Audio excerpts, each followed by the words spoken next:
কিছু হরিপুরি রান্না দিয়ে আজকে এর মানে ভিডিওটা শুরু করলাম। নমস্কার, সবার প্রথমে জানাই অরিত্র ডট অরিত্রিয়ান মমে আপনাদের অনেক অনেক স্বাগত। আমি সোমা। একটা নতুন ভিডিওর সঙ্গে দেখা হচ্ছে আবার। এই যে আমার ননদের মেয়ে বসে আছে, আমার মেয়ে বসে আছে। আজকে বাড়িতে কিছু মানে আত্মীয় স্বজন ভর্তি। তার মধ্যে আজকে একটু ছোটোখাটো অনুষ্ঠানও আছে। কি অনুষ্ঠান পরেই বলছি। আমার দেওর আবার হাই করে দিচ্ছে। এখানে বসে আছে ছোটের মামা, আর ছোটেকে নিয়ে বসে আছে। অনুষ্ঠানটা হচ্ছে ওর মানে আমার জায়ের তার মামাতো ভাইকে নিয়ে, মামাতো সরি বলছি মাসির ভাইকে নিয়ে। মামাতো ভাইও এখানে উপস্থিত আছে, নিজের ভাইও আছে। আর অনুষ্ঠানটা হচ্ছে ওর মাসির ভাইকে নিয়ে। আর ওর মাসির ভাইয়ের হচ্ছে সামনেই বিয়ে, যার জন্য ওরা ওকে আজকে আইবুড়ো ভাত খাওয়ানোর জন্য বাড়িতে আয়োজন। না, তার মানে এই নয় যে হবু বর তাকে সবার লাস্টে খেতে দেওয়া হয়েছে আর তাকে সবার লাস্টেই দেখানো হবে। কারণ হচ্ছে তার আগেই তার আসতে এতটাই লেট হয়েছিল যে বাড়ির সকলের খাওয়া হয়ে গেছিলো সকালের ব্রেকফাস্ট। তারপরে যার জন্য এত আয়োজন সে এসছে সবার লাস্টে, এরকম একটা ব্যাপার আর কি। আর রান্নাঘরে তো ভীষণ ভীষণ আয়োজন চলছে। আমার যা এখানে মাছ টাছ ধোয়া নিয়ে ভীষণ ভীষণ ব্যস্ত। এক ফোঁটাও রান্নাঘরের জায়গা নেই। আর আমার ননদ এসছে সেই সকাল 9টা থেকে। সে যে এসে কন্টিনিউ রান্নাঘরে ঢুকে আছে।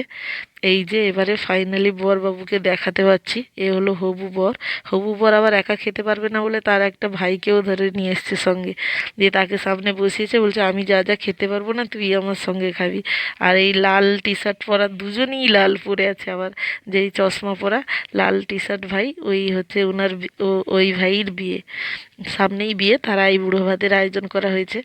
আর যাকে নিয়ে যে ক্যামেরা নিয়ে সবাই খুবই ব্যস্ত সে ভাইয়ের ছবি তোলার জন্য। আর সেই নিয়েই সকাল থেকে আজকে অনেক আয়োজন, অনেক তোড়ঝোড় চলছে। কি কি তরকারি হয়েছে না হয়েছে সবটাই দেখাবো। আর বাচ্চারা তো 3জন বাচ্চা মিলে সারা দিন যা উৎপাত করছে, দুমদাম করে খাটটাকে আজকে ভেঙেই দেবে আমার। আর যে এইছে এখানে তাকে প্রথমে সকালে আসতে জল খাবার দেওয়া হয়েছে। আর তার 3-4 জনই আর আমার ননদ তো পুরো সকাল থেকে এসে রান্নাঘরে এতটাই মানে ঢুকে গেছে, তাকে আর নেওয়া যাচ্ছে না ভিডিওতে, সে প্রচণ্ডই ব্যস্ত।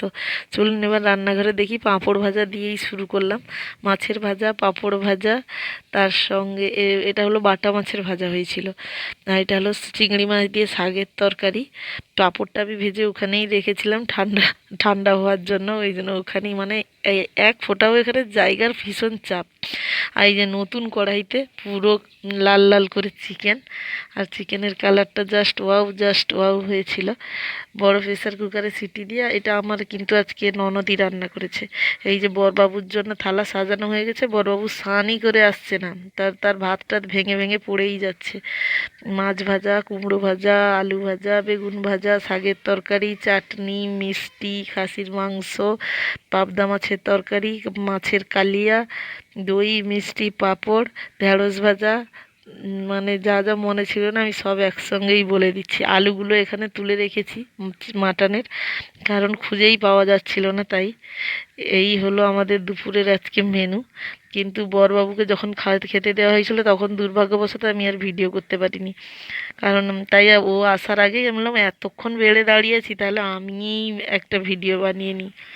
করতে করতে আমি থালা নিয়ে একটা ভিডিও বানিয়ে নিলাম, আর বরবাবুর দেখা পেলাম না। সে যখন এলো আমি বাচ্চা কাচ্চাকে খাওয়াতে বসে গেছি, আর তাকে তোলাই হলো না, সেই একবারেই তাকে দেখাতে পারলাম। তার মানে আমার তার বোন গিয়ে তাকে বকা টকা দিতে, ও স্নান টান করে এসে যখন খেলো অনেক দেরি হয়ে গেছে। আর আমরা সবাই খেয়ে উঠতে সেদিন প্রায় বেজেছিল 4টা খানিক। আর মাংসটা আমি শুধু নেড়েই যাচ্ছি, কারণ খাওয়ার লোক নেই, কেউ আসছেই না, আমিই 2-4 পিস খেয়ে নিলাম আর কি।